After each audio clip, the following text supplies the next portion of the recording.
Eh bien, un nouvel Ave Maria.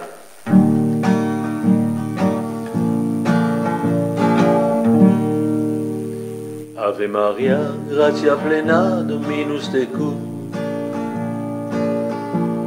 Benedicta tu in mulieribus et benedictus fructus ventris tui, Iesus. Ave Maria, gratia plena.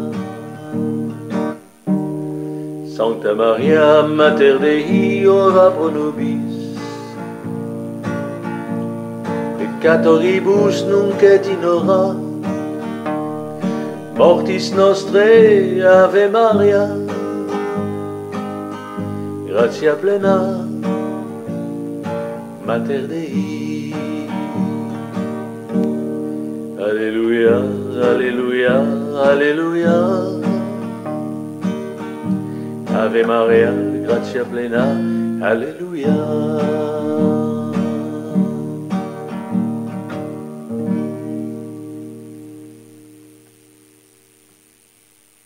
Bonne journée à tous.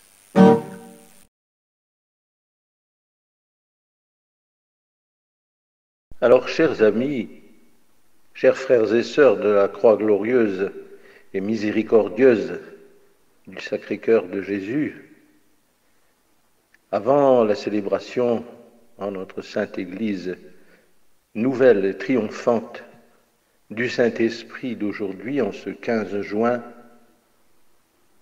une remarque importante s'impose et m'est venue à l'esprit en ce jour. Conformément à la tradition de l'Église, les papes qui se sont succédés depuis l'apparition de Notre-Dame à la Salette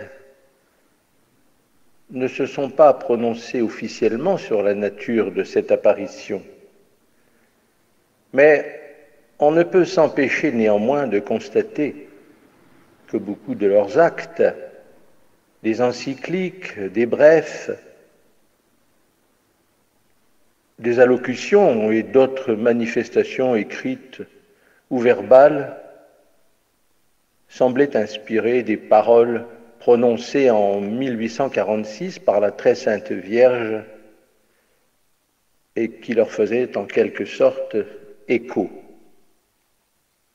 En 1878, Léon XIII dénonçait la nocivité monstrueuse du communisme dont le dessein avoué était de détruire les fondements de la société civile et d'arracher de l'âme humaine toute idée religieuse. Ensuite, le 4 octobre 1904, dans son encyclique, Pie X pouvait écrire ces graves paroles que je vous cite. « Nous éprouvons une sorte de terreur à considérer les conditions funestes de l'humanité à l'heure présente. Peut-on ignorer la maladie si profonde et si grave qui travaille en ce moment, bien plus que par le passé? La société humaine, et qui, s'aggravant de jour en jour et la rongeant jusqu'aux moelles, l'entraîne jusqu'à sa perte. Cette maladie, vous la connaissez, c'est à l'égard de Dieu l'abandon et l'apostasie. Et rien, sans nul doute, qui mène plus sûrement à la ruine. Assurément, celui qui réfléchit aux maux présents est forcé de tout à fait craindre une telle perversion des esprits.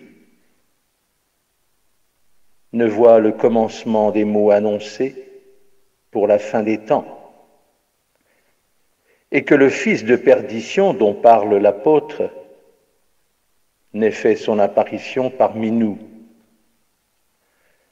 Alors, en ce 15 juin 2021, j'ai trouvé que cette allocution du pape Pie X est d'une actualité brûlante, pratiquement 200 ans après.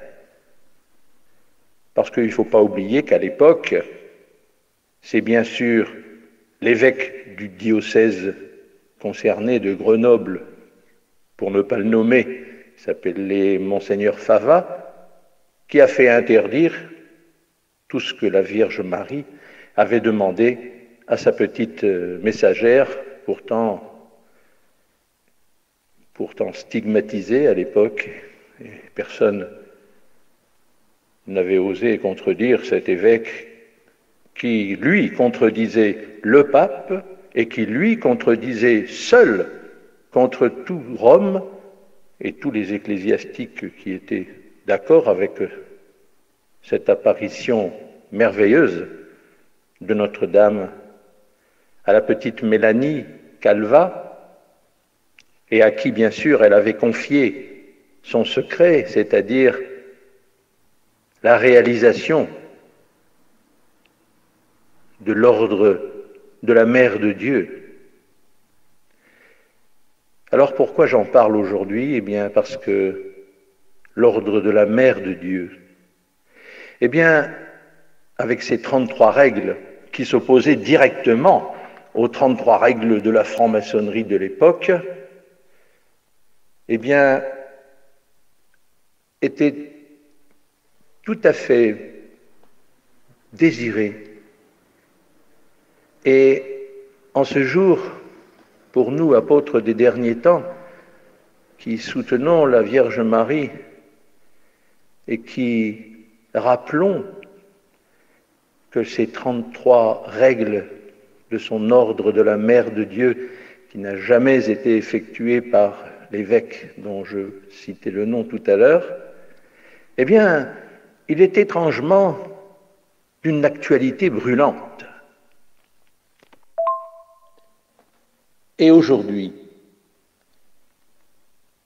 si nous remontons par la pensée la longue et douloureuse suite de mots qui, triste héritage du péché, ont marqué pour l'homme déchu les étapes du pèlerinage terrestre, difficilement depuis le déluge, nous rencontrons une crise spirituelle et matérielle aussi profonde qu'actuellement, aussi universelle que celle que nous traversons maintenant.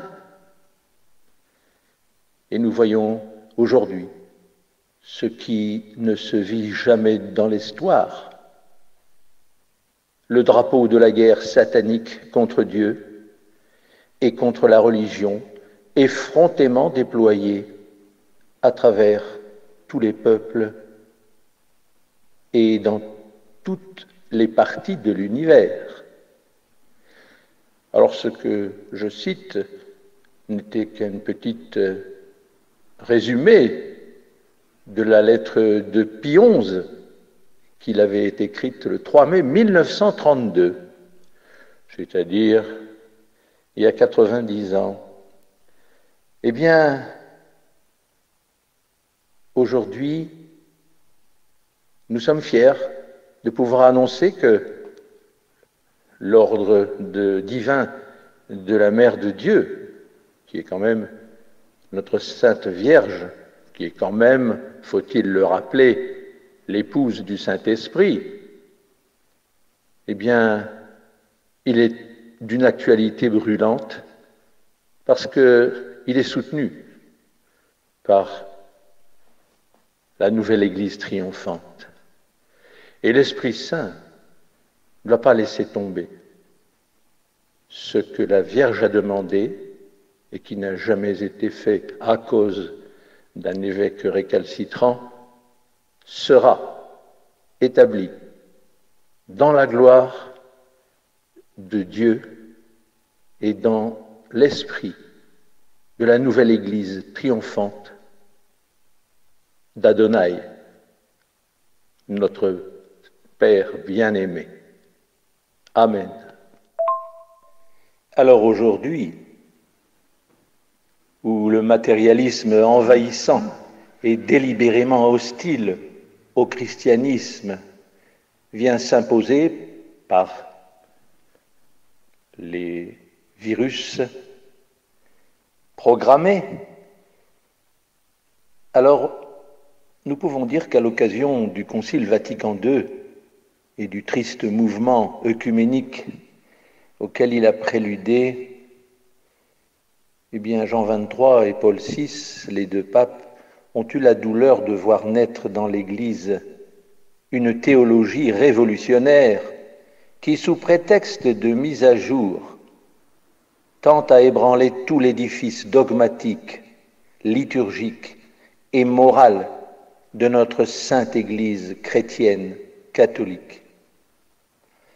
Et cette évolution inquiétante d'un trop grand nombre de théologiens qui devraient être les guides par excellence de la pensée catholique n'est pas une des moindres aberrations de nature à provoquer le désarroi des fidèles de nos jours et la colère de Dieu. D'où cette bataille annoncée des derniers temps qui se réalise en notre présence. Et en présence d'une telle situation, on commence à mieux comprendre les terribles prédictions de Notre-Dame de la Salette.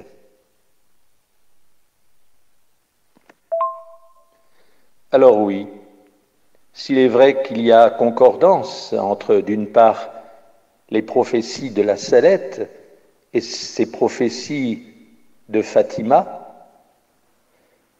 et d'autre part, certaines révélations privées, toutes récentes.